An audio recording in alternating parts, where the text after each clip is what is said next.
Paul et Evelyne formaient un couple discret de la campagne. Ils avaient toujours eu des chiens, beaucoup de chiens. Au début, leur élevage fonctionnait bien. Des labradors, des huskies, des bergers allemands. Les clients affluaient, attirés par leur sérieux et l'amour qu'ils portaient à leurs animaux. Mais les années passant, la mode changea, et les ventes diminuèrent. Les factures vétérinaires s'amoncelèrent, et les sacs de croquettes coûtèrent bientôt plus cher que leurs maigres revenus. Désespéré, Paul proposa une solution. Evelyne, d'abord horrifiée, finit par céder.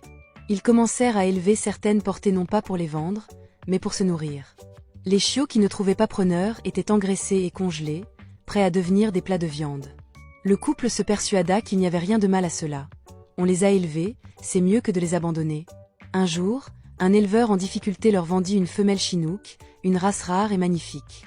La chienne était grande, majestueuse, avec un regard perçant qui semblait presque humain.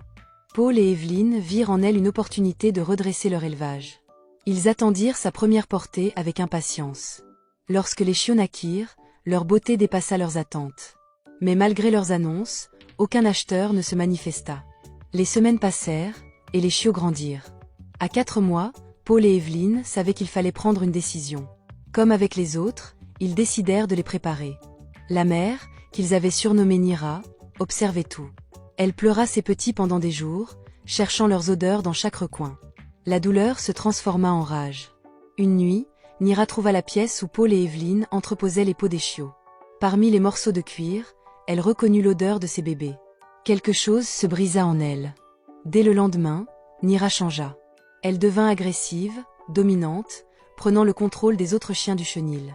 Elle les priva de nourriture, les affamait intentionnellement pour asseoir son pouvoir.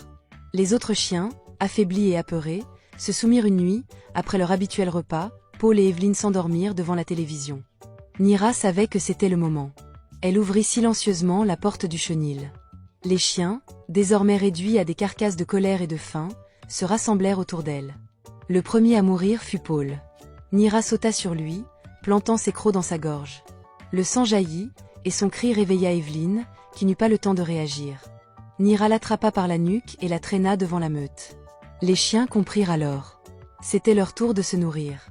Pendant 5 jours, ils festoyèrent sur les restes du couple. Le salon, autrefois ordonné, devint une scène macabre. Des éclaboussures de sang couvraient les murs, des lambeaux de chair gisaient çà et là, et les chiens, repus, se reposaient sur les tapis imbibés de rouge. Le mercredi suivant, leur fille, Pauline, vint leur rendre visite comme chaque semaine. Elle entra dans un silence oppressant, et odeur de pourriture lui soulevant le cœur. Lorsqu'elle pénétra dans le salon, elle hurla. Les chiens la regardèrent avec des yeux vides, le museau encore maculé de sang. Au centre de la pièce, Nira trônait fièrement, les têtes intactes de Paul et Evelyne posées devant elle, comme des trophées. Pauline recula, son souffle court, mais un grondement surmonta dans la gorge de Nira. La porte se referma doucement derrière elle, et les chiens s'approchèrent.